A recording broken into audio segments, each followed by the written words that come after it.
남북간에도 눈에 보이지 않는 부분들이 더 많이 있습니다. 장관과 대통령의 인사권도 존중되어야 하는 것입니다. 다만 그 한 건으로 윤석열 총장을 평가하고 싶지 않습니다. 이미 조국 전 장관이 지금까지 겪었던 어떤 고초, 그것만으로도 저는 아주 크게 마음에 빚을 졌다.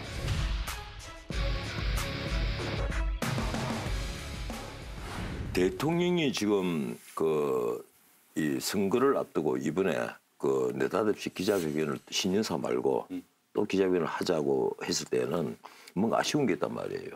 직전에 어떤 일이 터졌어요. 트럼프가 정은 생일 축하 메시지를 좀 전해주세요 하니까 정의용 실장이 워싱턴에서 부랴부랴 청와대로 전했을 거 아니에요. 이러니까 정의용은 이미 영종도로 오고 있는데 그때 이미 북한의 그 메시지를 북한 표현으로 치면 문자 그대로 뭐라고 했더라 뭐라 땡땡땡땡땡이라 진짜 입에 못 올릴 소리로 이게 갖다 바쳤단 말이에요. 이렇게 축하 메시지를 전합니다. 그런데 김기관이가 그 다음에 이른바 다마문을 북한 중앙통신으로 발표를 하면서 뭐라고 그랬어요?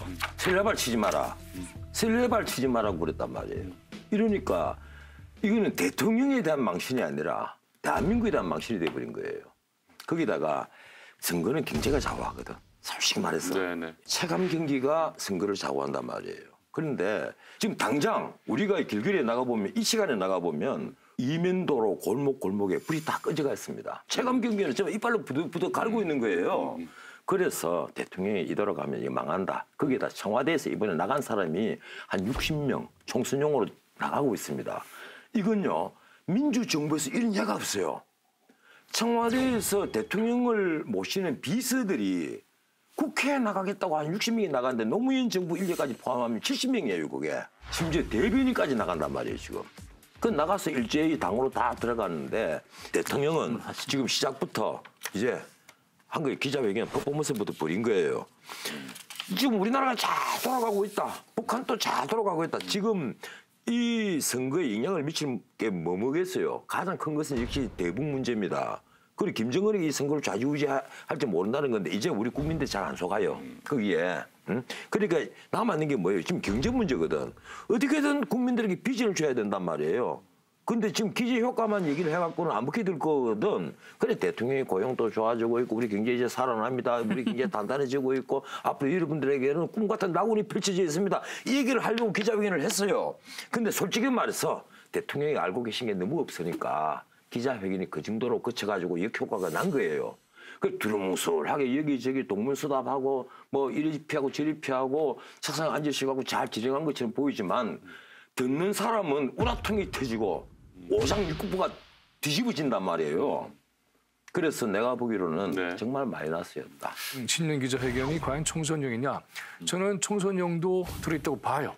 왜냐하면 총선용이라고 하는 다르게 얘기하자면 이번 총선이라고 하는 것은 기본적으로 저희 입장은 그렇습니다.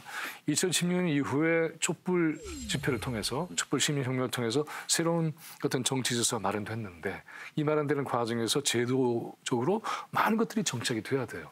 근데 이번 총선은 정말 결정적으로 중요한 총선이라고 생각을 해요. 이 총선의 과정을 통해서 정치 지형도 바뀌고 정치 주제도 정확하게 정리가 돼서 국민들이 이 정치 과정을 통해서 어떤 문제를 우선순위를 가지고 풀 거야라고 하는 내용이 담겨져 있게 될 거예요. 그렇다면 대통령이라는 당연히 향후에 전개되는 총선에 대한 정책 책임을 가지고 자리를 마련한 것은 정당한 권리라고 저는 봅니다. 그래서 어떤 논의를 해야 되지라는 고민을 함께 한다는 것은 저는 굉장히 옳다고 생각해요. 그런 차로 본다면 총선용이라는 형태로 해서 이건 정치공학적인 그러한 선택이가 아니라 함께 논의할 굉장히 중요한 정치 주제를 던졌다. 그래서 오늘 우리도 이렇게 얘기하고 있잖아요. 그런 겁니다.